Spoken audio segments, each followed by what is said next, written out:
There's a planet out there that might smell like a rotting ocean, and astronomers cannot stop talking about it. In 2025, the James Webb Space Telescope caught a gas in its air that on Earth is made almost only by ocean plankton. If that reading holds up, it's the closest we've ever come to hearing another world exhale. So how do you actually build a case that's strong? Tonight we climb the entire evidence ladder for alien life. Every real signal scientists chase, ranked from the shakiest hint to the strongest one ever caught. Start at the bottom rung. Two gases caught in the same atmosphere that have no business coexisting. On Earth, oxygen and methane react with each other and would vanish within about a decade without renewal, an eye blink, cosmically speaking. Find both still there, still fighting, and something has to be refilling the tank non-stop.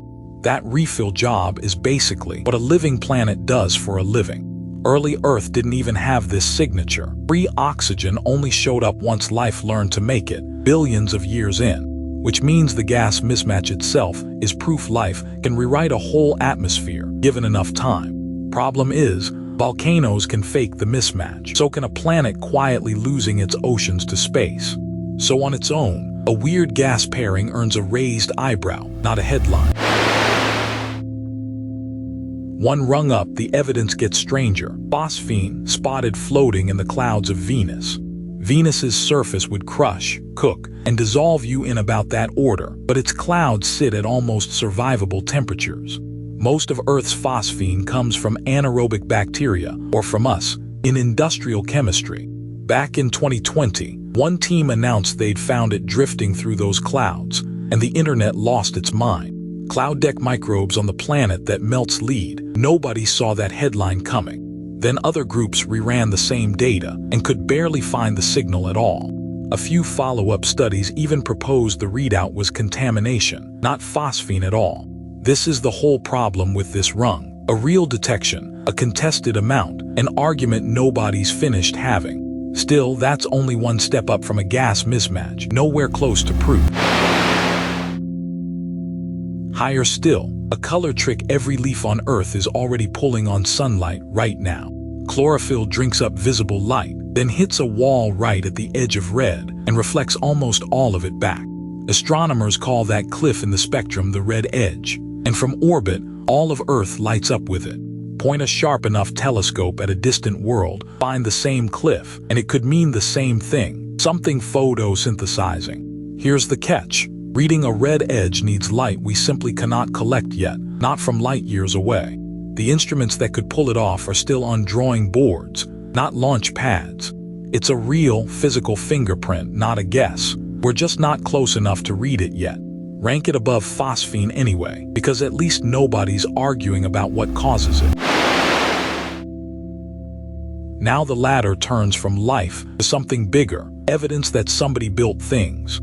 Chlorofluorocarbons, the coolant gases that ate a hole in our own ozone layer, don't form naturally, anywhere ever.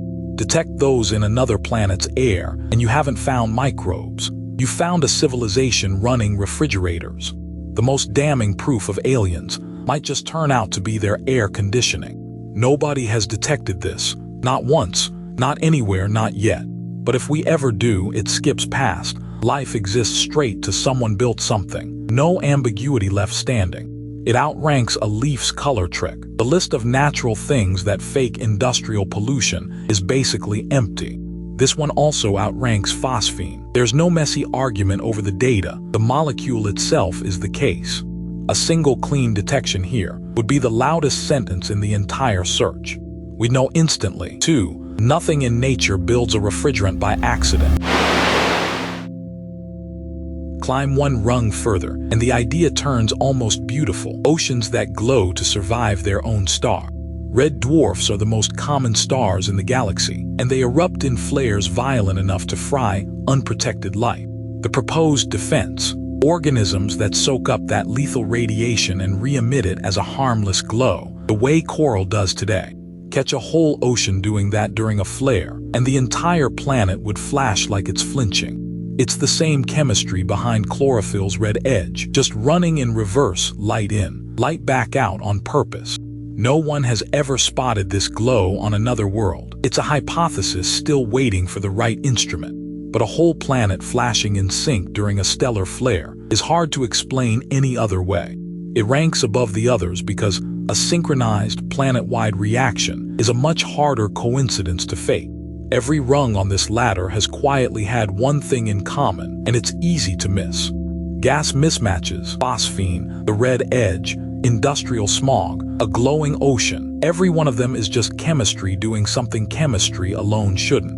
None of them are life sealed in a jar. They're patterns that get harder to explain the longer you look for another cause. That's exactly the ladder we're about to run off the top of. Alien life means little green men. Our best evidence just smells like low tide. At the top rung, a real planet, a real telescope, and a molecule Earth barely makes without help. K2-18b orbits a red dwarf star, over 100 light-years out, inside a zone warm enough to hold liquid water. Roughly 2.5 times Earth's size, it might be a Hycean world, a theorized ocean planet wrapped in a thick hydrogen sky. By 2023, JWST had caught a faint signature of dimethyl sulfide, DMS for short, in its atmosphere. Here on Earth, that molecule comes almost entirely from one source: marine phytoplankton, exhaling it by the oceanful. That's the smell of a low tide, and here, it's chemically a byproduct of being alive. The first reading was a whisper, barely above the noise, nowhere near enough to claim victory. The same team pointed Webb at K2-18b again in 2025, with a different instrument. The signal came back stronger, a 3 sigma detection. Astronomers call 5 sigma the actual finish line, and this isn't there yet. Translated, probably real, not yet proven, may be the most honest sentence in this whole ranking. There's also a non-biological explanation still on the table. Some chemists argue exotic photochemistry might build DMS without any life at all. That possibility hasn't been ruled out, which is exactly why the team keeps saying candidate, not discovery. But layer it together, the water-friendly orbit, a molecule tied to biology, a signal that got stronger on repeat, and no single alternative explains all of it at once. That combination is why K2-18b sits above every gas mismatch, every glow, every stray industrial hint on this ladder. It isn't a leaf's color trick from a telescope we haven't built yet, and it isn't a contested whisper from Venus's clouds. It's the strongest, most repeatable biosignature reading in the entire history of this search, sitting in real data right now. And it might still turn out to be wrong. Every single rung on this ladder has been wrong before. That's not a failure. That's just what searching for something this big from this far away actually looks like. Remember the question we opened with: how do you actually catch a planet breathing? You don't get one clean photograph. You get whispers in starlight, stacked patiently until they stop sounding like noise. K2-18b's whisper is the loudest one we've ever recorded, and it still isn't a shout. If it holds, this becomes the sentence that rewrites the textbooks. We are not alone, and we finally have the receipts. If it doesn't, the ladder just gets one rung taller, and the search keeps climbing anyway. Either way, somewhere right now, a telescope is still listening for the next whisper. Next time, the planet so hostile our toughest robots couldn't survive the landing. Subscribe so you don't miss it.